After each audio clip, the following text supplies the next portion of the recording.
Okay, good There you morning go. and welcome back to another episode of Military Retirement Blueprint. This is the show that we host on LinkedIn and YouTube on our YouTube channel. So if you haven't subscribed to the Military Retirement Blueprint, gosh, I can't even say the words on YouTube. Please do so. That helps us spread the word a lot. We've had a lot of people reaching out to us, telling us that they've been enjoying these episodes and gleaning some insights because we realize every day there's a new service member retiring out of the military and it's the first day for them. So while yes, we of course rehash a lot of topics and there's a lot of other Mhm. resources out there with this show, what we found is, our audience tends to be that senior leader who they've been in for a longer career. They've been separated from the civilian life longer, and sometimes they have shorter time frames to deal with retirement issues. And they're later in life. They aren't quite, and they tell me, I don't know what I want to do when I grow up, and they're 45 years old or 50, right? And that's fair.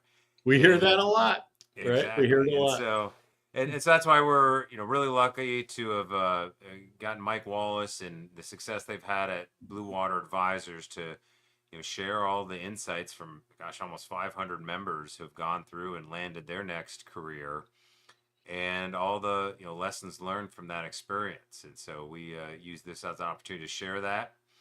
And today we're really happy to welcome Jimmy Phillips, who's recently teamed up to be a resource on Mike's team to offer his insights. A retired Army colonel, been out for a little over a decade, if I'm right. Jimmy, I'll let you Right. introduce yourself a little bit, but we just came from a networking event last week where we all got to see each other in person, and so thought the topic today, near and dear to my heart, is if you're an introvert, what Mhm. how do you get yourself out there? Because we were just talking offline. When you're in the military, you're forced to be an extrovert because you're either in the office, you're in your command, and everybody's there because they have to be, and so you can't really hide in a corner, of course. And so there's nobody placed at your feet when you're in your post-military life. Yes, when you take your new job, maybe you're in charge of some people or whatever, but we're talking about the steps before that and beyond. To always build your network is a big topic that Mike and I talk about a lot. So, Jimmy, really excited to hear your thoughts and insights and let you and Mike kind of, share what your experience. Because, Jimmy, I know done some consulting with career executives and people transitioning into civilian life and elsewhere otherwise. So I'm sure you guys got a lot of stuff to banter around. But Jimmy, please tell us about yourself and yeah. Yeah, appreciate it, Scott. Thanks for inviting me. Mike, as always, I Mhm. always appreciate hanging out with you guys. Appreciate the privilege. 26 years Army, as Scott said, loved every day of it. Haven't looked back since. I was in defense contracting for about 8 years. Went from program management up to VP operations and a couple different environments, a large business, small business. I find myself now doing some consulting and some financial management, something completely different. And this is my third act. But along the way, as I've transitioned, I've always felt a need to help those who followed me Right. because I found it very difficult in my transition. Even though I had a very soft landing, I forget the term you use, Mike, whether it's a an albatross or what have you. I mean, my friend's dad hired me while I was in uniform, and it's serendipity. It all worked out, but I still found it very difficult, and I did mentor many folks through it. I worked with our friend John at Onward Opportunity, and sat on his panel there with program management. I'm a PMP program manager, project manager, and so that's kind of my wheelhouse is operations. And so I've mentored folks in transition who want to do operational things. But over time, I've noticed some trends and some tendencies, and I just re-engaged this community because I have a strong need to help out. I'm at a stage in my life where things are very good. I'm very fortunate. I am knocking on wood. I am blessed. But with this, a little bit of extra time in my kit bag, I want to give back and kind of make a difference to those who are transitioning at whatever stage of their career, right? The career progression goes from the time you retire until you don't work any longer. And if we're being very technical and analytical about it, I'm probably on my fourth transition after retiring. If you call this a separate gig, I mean, I think it's a continuation of my passion. But in any case, I'm glad to be here. I'm really fortunate to be linked up with guys like Mike and Scott here, and I look forward to talking a little bit more about the complexity and the difficulty that some of us have in transition, and some of that is, whether you're an introvert or you're an extrovert, and most folks that are introverted, this networking thing is just, it's a bridle, it's a weight, it's on their chest. They can't get out from under it, and they don't know how. And I think it's incumbent upon us to help them through that, navigate that. And Mike says this all the time, and I love it, but you got to reframe the whole thing on networking. Networking isn't about finding a job, it's about building connections. And if you can do that first and foremost, you're well ahead of the pack, because nobody wants you to come up and ask for a job at a networking event. They just want to get to know you. Yeah. And we had a great networking event that Mike hosted last week. That it was wonderful to see everybody engaging, and that was what I would call a low threat environment for a transitioning military person. And I know you do that on purpose, Mike. But that's another key, right? Is get yourself in these low threat environments where you know that you have something in common, even if it's just service, right? Yeah. So I was the odd man out. I wasn't a naval aviator there at that networking event. I'm an Army infantry guy. You can talk with your hands. Just talk with your hands, Jimmy. And so my tagline was, "Hey, I'm Jimmy. I'm not an aviator." And but it's an icebreaker, and it was easy to connect with everybody. And it's a great community, and I like that we're branching out, and I like that Army guys like Scott and I can help Blue Water get a little greener. We love that too, right? I mean, as we have learned, and again, yes, it's, we're naval aviation. Those were our roots from what we started this. But in fact, I was just looking at the stats just the other day. We're 15% now of our membership makeup is other services, right? We're 85% like Navy, and not just aviation, right? Just Navy in general. But 15% other services, Marine Corps, Army, Coast Guard now, Air Force as well. And I'm excited about that, because I think you'd agree a lot of these challenges, they're not just, leadership in one service, right? Everybody goes through these same challenges, right? And so the message and the approach and everything that we're bringing to the table, I think, is absolutely applicable. So, so Jimmy, question, and I think, you landed, you said soft landing. I think we say it's a niche win, right? And that's great. But, the fact that you had, and you knew what your next success was, I share that with you. I'm sure there's still some angst in this. There's still some, you're dealing with the anxiety of stepping into career progression, even though you landed there, and that was somewhat kind of lined up very successfully for you. You represent, those 1%ers, right? Those 1 or 2%ers where things do line up very quickly. For many individuals, analytically speaking, right? And it hasn't changed since our last cohort, Jimmy. It's about 129 days, right? From people coming out to figuring out their career progression design and doing their market analysis and going, okay, I'm going to target these 2 or 3 companies or industries over here. And now the clock starts. Boom. It's about 4 months, 9 days of hard networking to move from that pursuit to a signed offer letter, right? Now you can go a standard deviation either side of that. Some will land a little sooner, some a little longer, right? But we like the average, and that's the data that comes back to us. And that's not far off from, you can look at various number of sources out there. It's about 5-6 months on average when you're changing big careers, right? So yeah, I think a lot of the pressure when you go to change is you got to give credence to this idea. I believe this for myself is that I had the best job I'm going to have when I came out of the military. I already had it.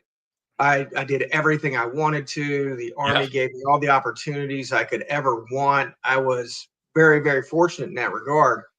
And I think sometimes folks put a lot of pressure on themselves as they transition to find the perfect fit, Yeah. the perfect job. I'm going to go, be a brain surgeon or what have you. And really, at the end of the day, the first thing you got to do is get some experience and pay the bills Yeah. and take a little bit of pressure off yourself on finding the perfect fit, because over time, if you've done your planning correctly, you'll figure it out. You'll figure out what works and what doesn't. Um, this whole idea of, we're talking a lot about networking and introverts and how they network.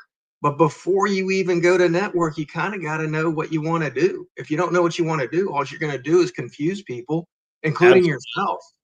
And I, Absolutely. I think that's key. And so, I just, go ahead. I was going to say, I just had a phone call just yesterday, very senior leader, flag officer, or in the Army world, general officer, right?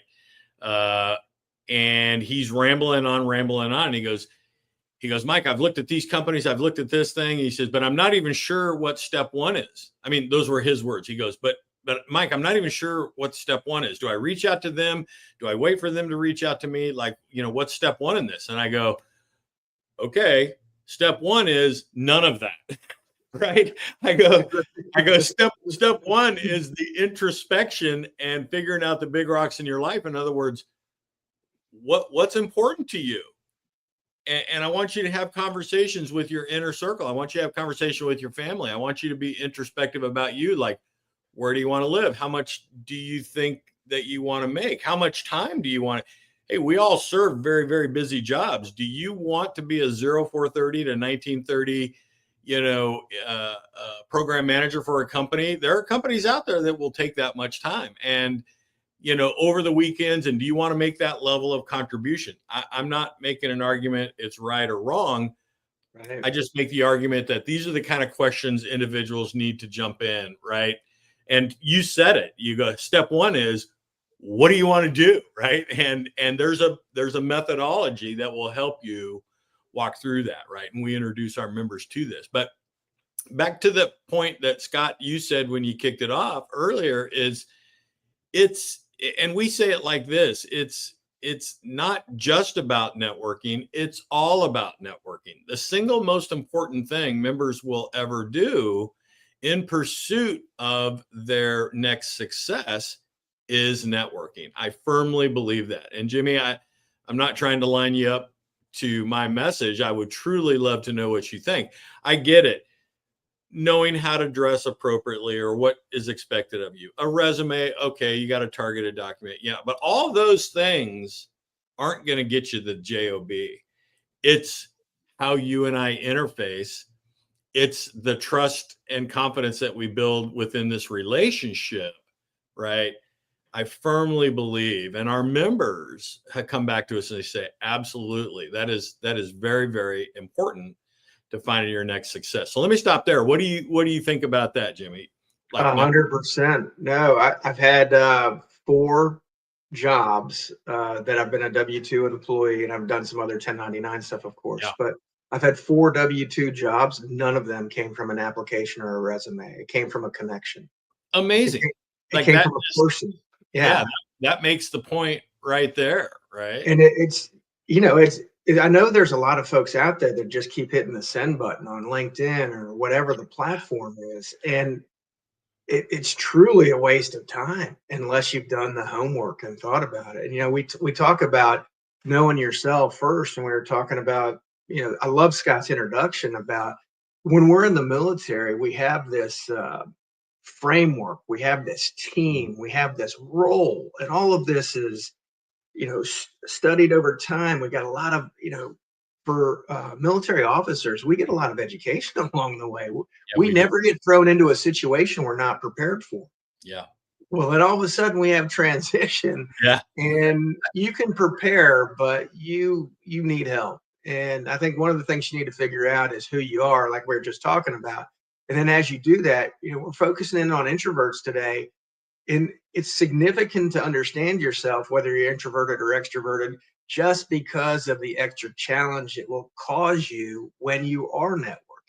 Yeah. And it's not good or bad, it just is. Yeah. And over 80% of the population is introverted. Yeah. So, one of my side hustles is leader development. And I've gone through the Maxwell courses and stuff like that. And I give out the personality assessments and stuff like that.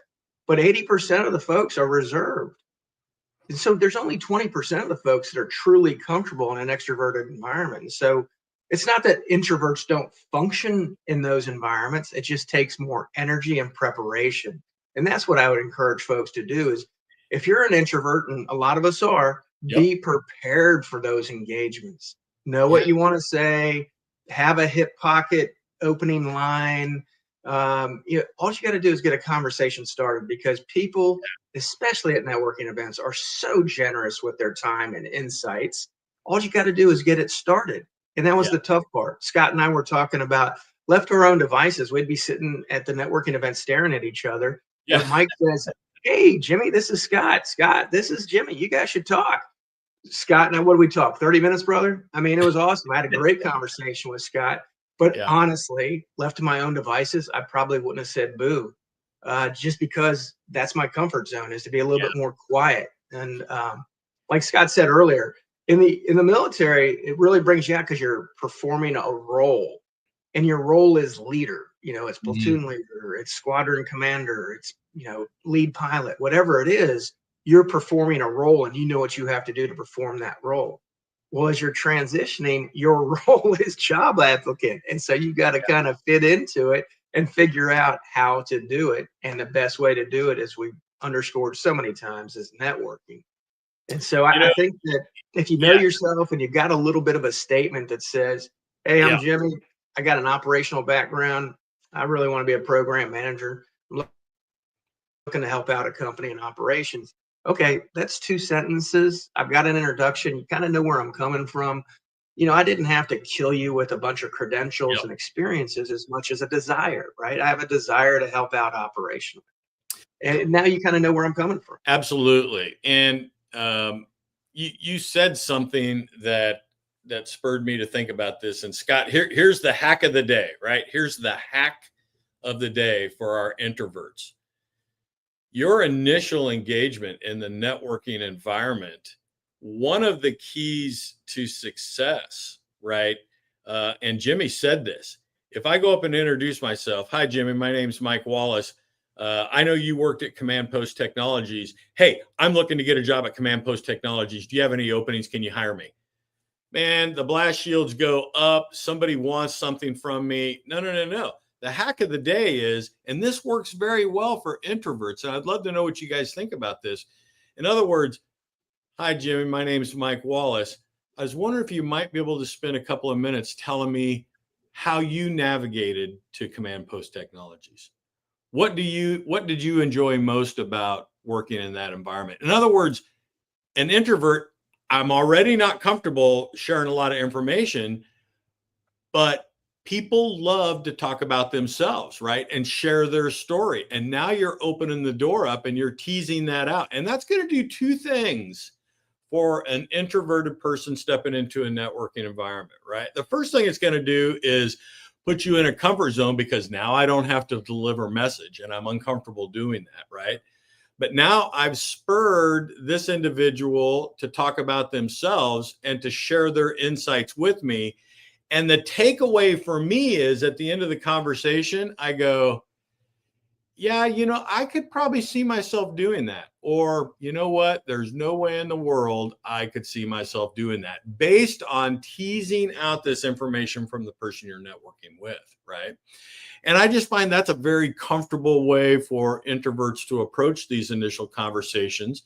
Because let's face it, your first networking conversation, we encourage members not to go in there. I want you to explore, does this even fit with your career progression design? Maybe it does, maybe it doesn't, right? Because there's one thing that we know, and Scott, we've got the data on this. If our members force themselves into a role and it's not a good fit, they won't stay. Doesn't last. No, it's not fulfilling. It's not meaningful. It doesn't, what's the word I'm trying to say, Jimmy? It doesn't check your Doesn't fit. internal, yeah, it doesn't fit, right? It's just not a good fit, and you won't stay. And I tell them, I go, I don't care if they're paying you a gajillion dollars a year. That's not going to be what keeps you there. That is not what drives fulfillment for the pedigree and the seniority of our members that come through. It has to be that fit. And step one when you're networking is tease these things out of the individual you're talking to. You're already introverted. It's going to put you at ease, make them do most of the talking. You're doing most of the listening. And now you can assess. Now you get into a comfort factor. That's my thoughts on it. So I don't know what you guys think about that, right? I mean, it seems to make sense to me. And I think it's a good, safe approach for those introverted individuals who don't want to be the first to throw it out there, right? Ask those leading questions. Yeah, it gets back to old Dale Carnegie book. I was always told read that book, How to Win Friends and Influence People. He lays it right out there, in that book. The kinds of questions to ask, even if you don't want to get right into the job discussion. Hey, where are you from? What'd you do when you grew up? Do you have any brothers and sisters? Do you have any family? Do you live around here? And get the other person talking, and it's technically sales techniques, right? That's what you're trying to do. You're trying to sell yourself. So learning sales skills is going to work, for you in any environment. And it kind of reminds me of when I first moved from Germany back to the States. I went to San Diego, and I didn't, Army guy moving to San Diego, I didn't know anybody. And so I was trying to, how do I build my network? Knowing I was already, realized I was an introvert at that time. So I'm sure there's social media, but I went to any in-person event that I could find, right? Whether I had to fly somewhere, if it was a local meetup. And then what I would do is try to find out, a couple of people who were going to that same event through LinkedIn or something. And I'd start a conversation there. Hey, do you happen to be going to this event? Would you like to meet up ahead of time? Grab a cup of coffee. And, chances are, as Jimmy said, chances are they're an introvert as well. They're going to appreciate that. Yeah. And now, if you don't already have somebody at an event that you already happen to know, you sort of have a battle buddy in a sense. And it's so much easier to start a totally new conversation if you and somebody else are already chatting. So you've now got this battle buddy. And then, somebody else will kind of walk over. Hey, what are you guys talking about? And so you can almost attract people to you and, flip the script a little bit, or say, hey, let's go over and talk to this guy. And now you're not by yourself. And then you got somebody else to come up with a question if you draw a blank or whatever. So, and those are just some of the tactics I would use. And again, finding events. Some locations are better at that than others. But yeah, Mike, I mean, given the amount of hiring managers you had showing up to your event last week, you should have people falling out the windows of Warriors Tap House. And so people don't quite recognize that opportunity. If you want to meet people, eventually you got to meet them in person. So you got to show up. And that also means finding events, that are straight up conferences. I know you're going out to Tailhook. Tailhook, yeah. That's a good event. We went to the Service Academy a global summit last year. You don't have to be a Service Academy grad to go to a Service Academy event. Go to those things. It's full of business owners. I know people that may get hired there, but of all the people there was only a handful of, hi, I'm transitioning out of the military. Well, they were the cream of the crop. They were one of few people looking for a job to show up to that kind of event. And everybody there is looking to make connections. You come out of there with 100 new LinkedIn connections that are meaningful, that you could follow up with and have an actual Zoom conversation. Now you're not hitting people cold. So just kind of wanted to throw that out there for my own experience and see where you guys' thoughts are on tactics. I love those techniques. And both what you and Mike have hit on is there's a little bit of preparation, right? Mike's example of somebody coming up to me and asking about Command Post, a place I enjoyed working, small business. Yeah, I'd love to tell you about it. You hitting somebody up because you knew they were going to a conference. For Mike's events, he sends out the attendee list. Okay, well, if I'm a prospective job applicant and I'm introverted, well, I need to go do my homework. I need to go see who's there, what they do, and then I got to have a seated question for each one as a conversation starter. Not because it's disingenuous, because I need help starting a conversation. Yeah. So, hey, Bert, tell me about TAC Air. I understand you guys support the Naval Air, Yeah. the Mid Atlantic Air component, or what have you. How does that work? Do you have contracts? How many people do you have? All right, well, Bert's going to just, that's what he does. He loves it. He's way into it. And like Yep. Mike pointed out, get them talking, like you pointed out, Scott, how to win friends and influence people.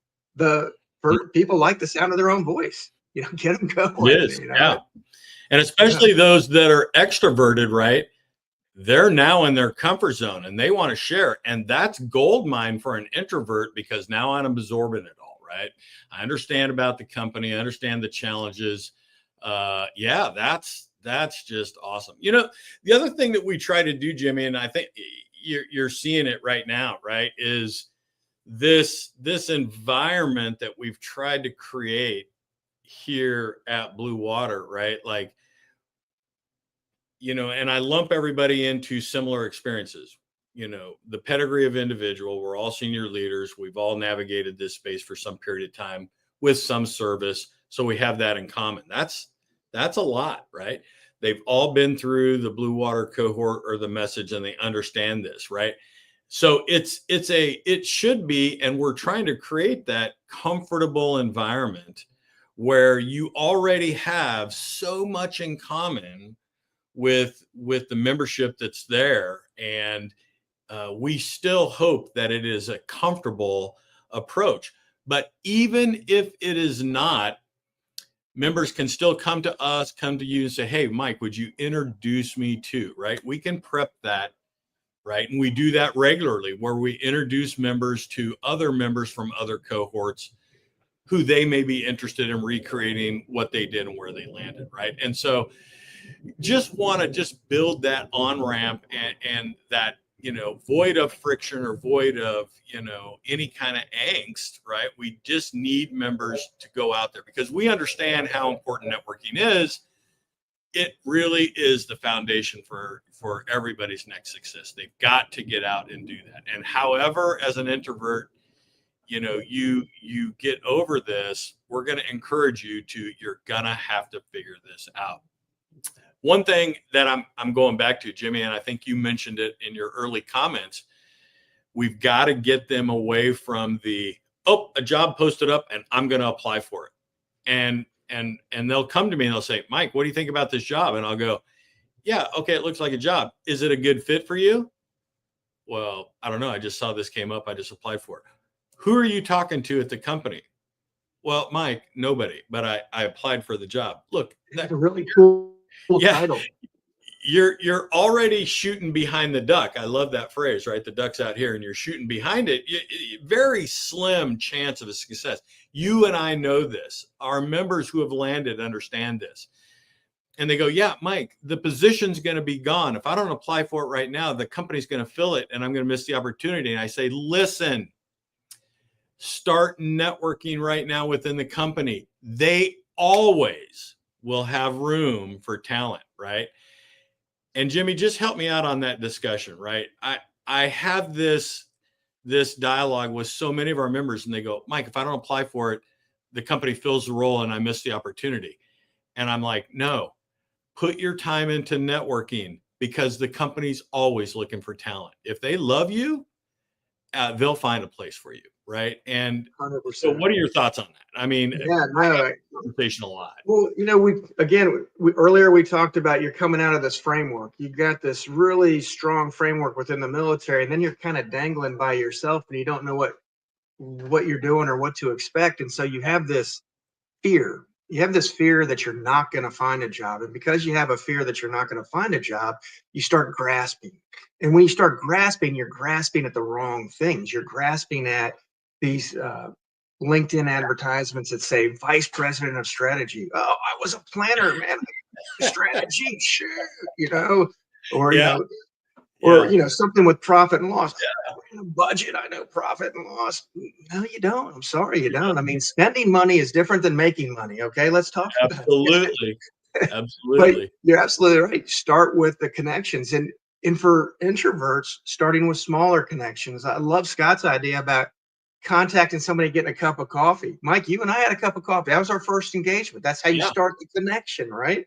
What a absolutely. wonderful way to just get to know somebody. And if you're introverted, it's so much easier to go one-on-one, two-on-one, smaller group, because you're not distracted by what you're missing out on and things like that. But yeah, there's a lot of fear. And so the way you eliminate that fear for me is to educate myself. I educate myself on the process. I figure it out.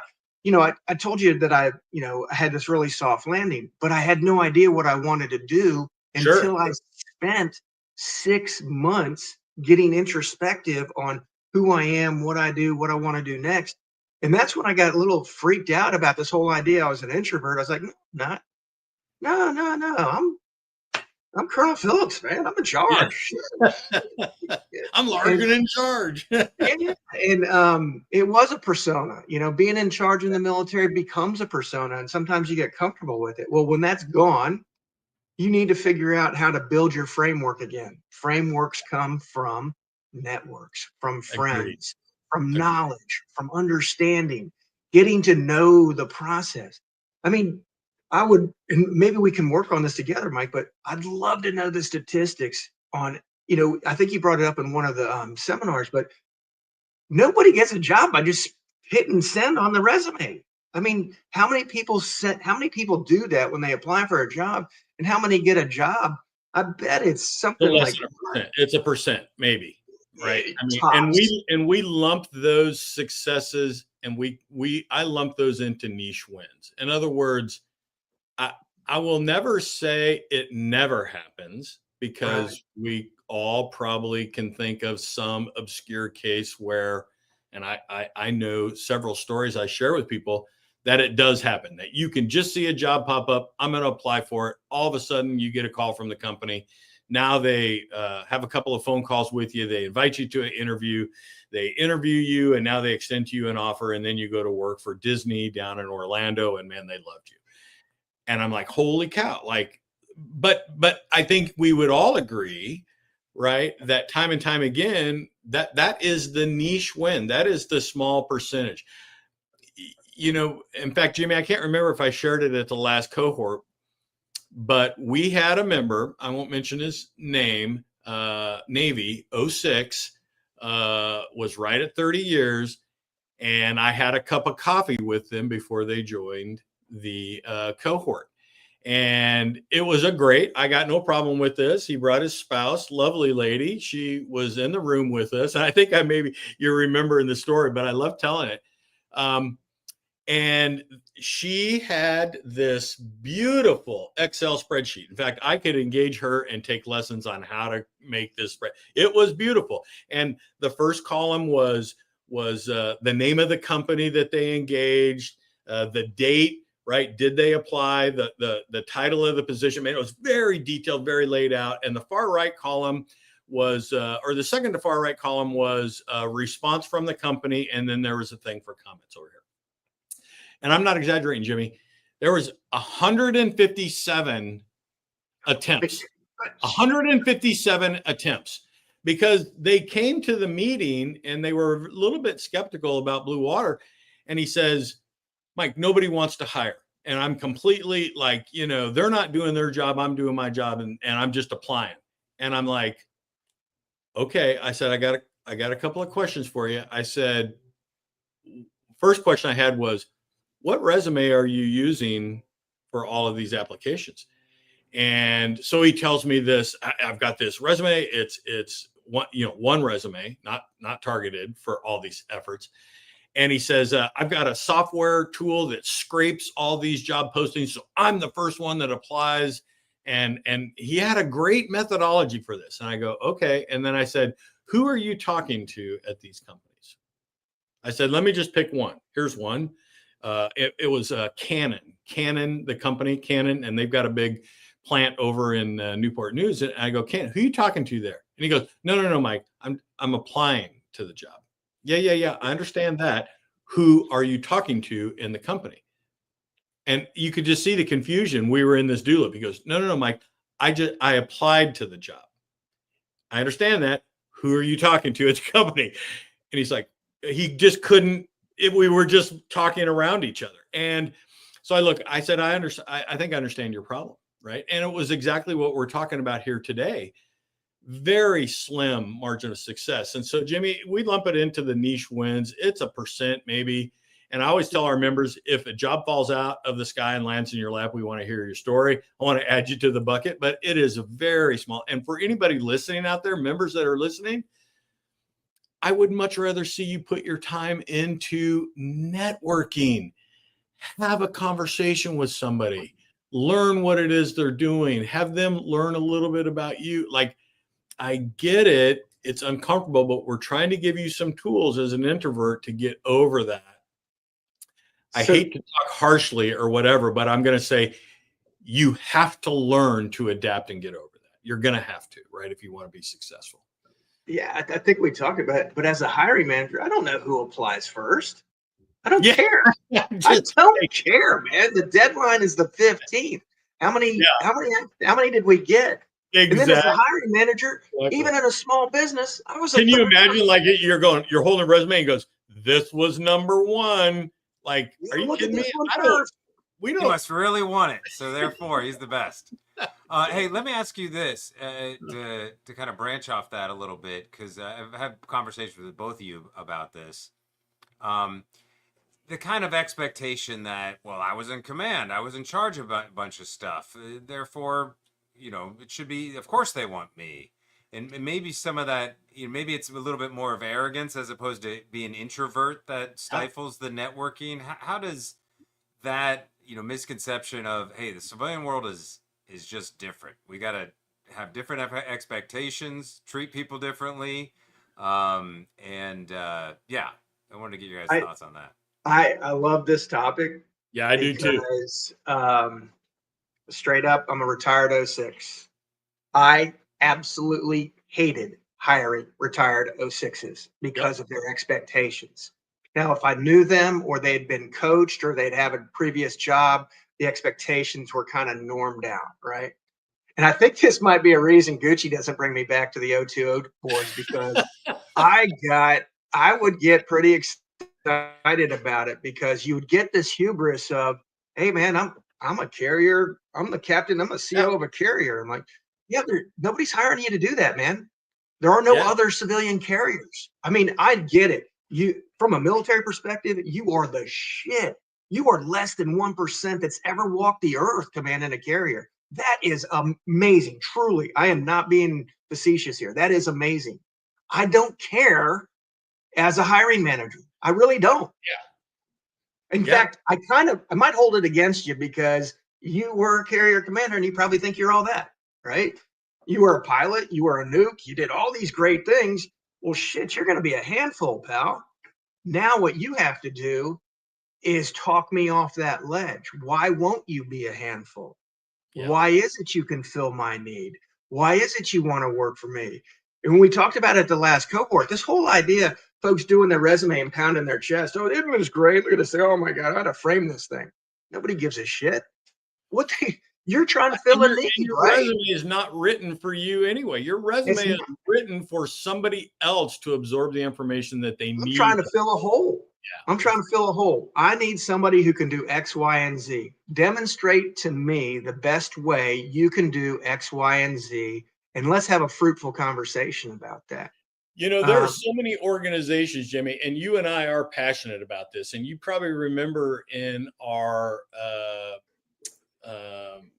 market analysis section where we talk about this, and we have a little illustration, right?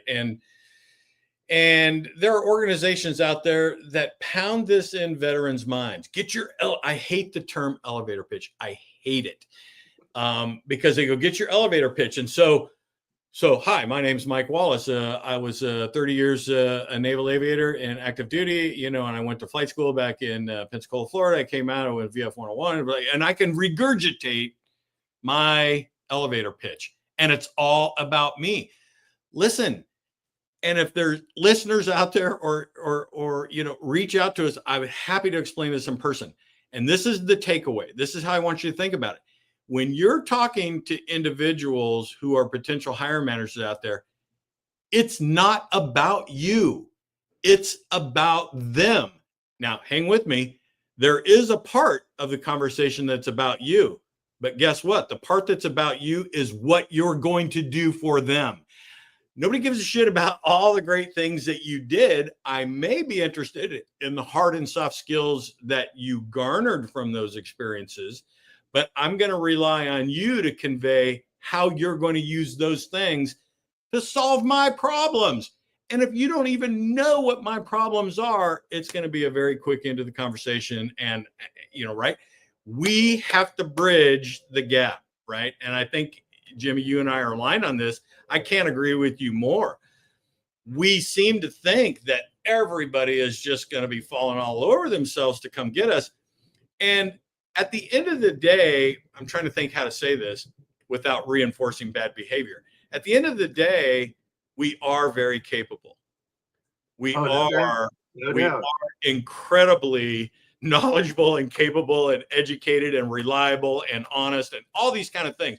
All the things that hiring managers can't teach people, we bring that to the table in spades. But if we can't articulate and demonstrate an understanding of what the organization's issues are and articulate how these hard and soft skills are going to solve their problems for them and raise the bar and deliver results, why do I want to keep talking to you? My biggest fail, okay, and the reason I get passionate about this, because I failed several times during my transition. I was trying to reinvent myself. In fact, I was trying to do everything I could not to take the job that was given to me because I wanted to reinvent myself and be something different. Yeah. So I applied to the city of Norfolk to be a financial analyst. I studied finance in college. I was fortunate to go through the fully funded program at Syracuse and get my MBA in comptrollership. And so finance has always been like a loose thread in my life that I've wanted to do. So financial analyst is kind of a mid-level job within the city of Norfolk. And I was super excited. I knew that it wasn't gonna, it was just gonna pay the bills. It wasn't gonna be, a corporate ladder, but I was excited about it because I'd be in a bureaucracy and, it's kind of twisted, but I understand bureaucracies. And so I know how to navigate them. And if you know how to navigate a bureaucracy, sometimes it can be rewarding to get shit done in a bureaucracy. Anyway, so I go on this job interview and it's not going well. And I'm thinking, hey man, I am all this. Yeah. I manage $570 million training budget for the Department of Defense, man. I know what I'm doing. And it just wasn't landing and I wasn't saying it right. And the lady looks at me and she goes, if I hire you, you're not going to yell at me, are you? And I'm like,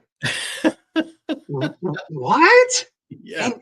And I'm talking to this lady who's wonderfully qualified. Yeah. Who's thinking Full Metal Jacket. She's thinking I'm going to go Full Metal Jacket on her if something doesn't go my way. And I'm like, and it hit me like a ton of bricks. I'm like, no, Norfolk, Hampton Roads, we're a military town. We're a military town. Yeah. Nobody knows anything about the military unless they were in it. Yeah. They know nothing about it. That is true. How do you describe for somebody that I spent 26 years in the military and over 6 of those in professional development education situations? 6 years of my career was spent learning. Yeah. What civilian company ever does that? Yeah. Yeah. And just, I kind of joke and I get excited and I say, there's a lot of hubris. There's a method you have to use to get introspective and then describe yourself in terms that land. And it's so very difficult to do. And the only reason I get passionate about it is because I failed so fabulously at it. Well, I think that's honorable. You're passionate about it. You understand the mistakes that members in their career progression are prone to make, right? Like I like to say, I was an instructor, a flight instructor, and I always had to remind myself, after you've been an instructor for a couple of years, probably an instructor in any capacity, you now get a new student walking through, and now they're going to do, and you're going to talk to them. You're going to say, don't do these things. But even though when you go out and execute, they're going to make those mistakes. And, for me, in an old platform, the F-14 coming back in, if you didn't move the wings forward before you landed, right, it complicated issues and it could become dangerous. But there was look, I already know that you're going to forget to do these things, right? So I brief you not to do these things. But when you go out and fly, you come back in, and sure enough, you're going, yep, here he goes. Look, he forgot to do it, right? And we've seen that mistake 1,000 times. But what I had to keep reminding myself is that was their first time that they made that mistake. And now they go, oh my God, I did make the mistake. And now that's where learning starts to happen. And I kind of look at career progression like this. You have a wealth of knowledge, Jimmy. I'm just in awe of all of your experiences. And we get passionate about sharing this with our members. They haven't made those mistakes yet. And we're telling them, don't do it. And of course, what are they going to do? They're going to make the mistakes. Not all of them. We'll save a few of them the pain, right, and get them on the right path. But many of them make those mistakes. And I agree with you. But we do get passionate about it because we are kind of, we can see the future. And I'm like, dude, don't do that. Right. But of course, they're going to do it. Stop applying for jobs when you see them posted. Most people don't realize companies already know how they're going to fill. It's probably an internal fill. They go, Mike, well, why do they post it? Because compliance reasons. Legally, they have to. You don't realize the law. That's right. Yeah. You will. They throw it out there and they go, well, they didn't even call me back because they already knew how they were going to fill it. Right. I mean, and it's those kind of things, right? We help them navigate that space. So, in that way, the corporate world is a lot like the military, right? Jimmy, I want to ask you one last question before we wrap up. I saw a podcast. Holy cow, we've been going for a while, you guys. Look at this. It's crazy. Always do, Mike. Always. Yeah, do. I know. But kind of hit on what you were talking about. I saw a podcast the other day where they were talking about, I'm into some of this woo-woo stuff, right? Meditation, yoga, whatever. And I love it.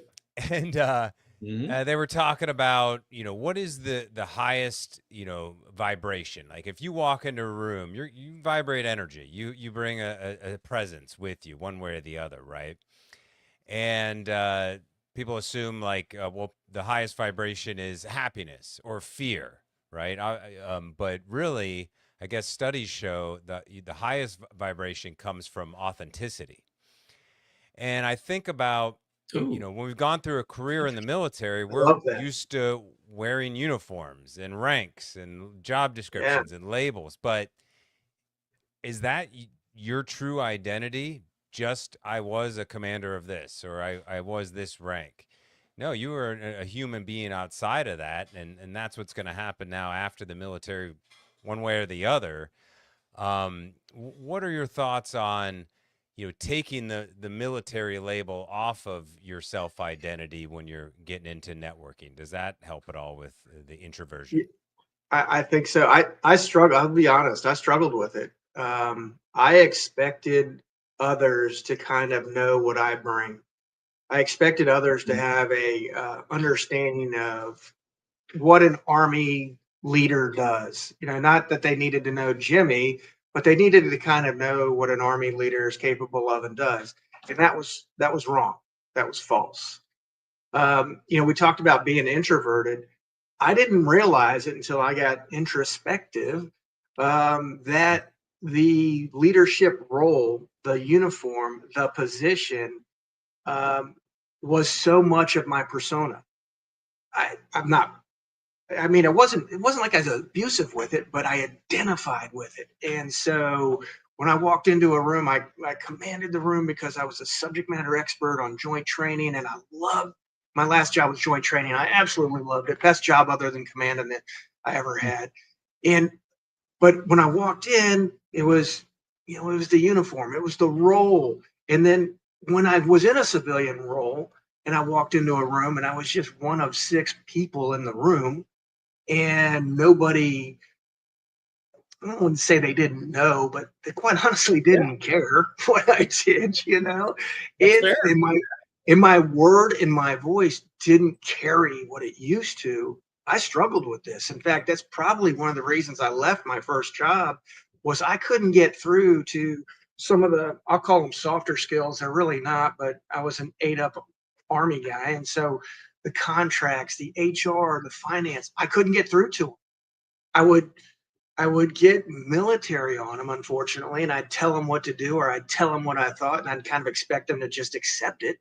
And it wasn't a collaboration. And so I had to learn over time how to work in the civilian world, collaborate, care about others, you Yeah. know, because that's important. You know, my strongest relationships are when we formed a connection. I was just talking to a colleague yesterday at work about she was saying, "Oh, you know, you probably don't like working with me." And I said, "I love working with you.